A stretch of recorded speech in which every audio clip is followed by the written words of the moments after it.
আমি সাগ্নিক। কেমন আছো সবাই? বনফায়ার স্টোরিজের আরেকটি ছোট গল্পে তোমাদের সকলকে স্বাগত। আজকের গল্প পুতুল।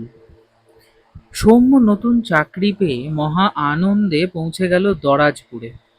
একখানা বাড়িও পেয়ে গেল সে, সুন্দর, ছিমছাম, পরিষ্কার।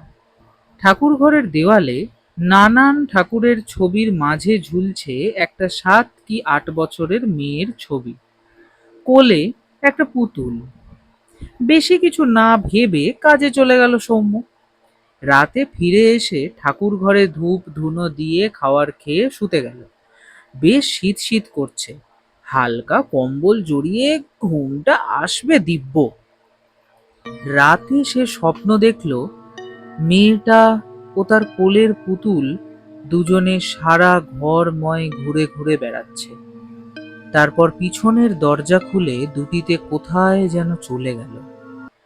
ঘুম থেকে উঠে নিজের ওপরেই হেসে ফেলল সৌম্য। স্নান সেরে ঠাকুর দিতে এসে কিন্তু তার সেই হাসি আর রইল না। নানা ঠাকুরের ছবির মাঝে সেই ফ্রেমটা খালি, যেখানে বাচ্চাটা আর তার পুতুল ছিল। আজকের ছোট গল্প এই পর্যন্তই। কেমন লাগলো বলো কিন্তু সবাই। আর লাইক, শেয়ার অ্যান্ড সাবস্ক্রাইব করতে কিন্তু একদম ভুলো না। আবার কথা হবে, দেখা হবে অন্য কোনো গল্পে, অন্য কোনো সময়ে।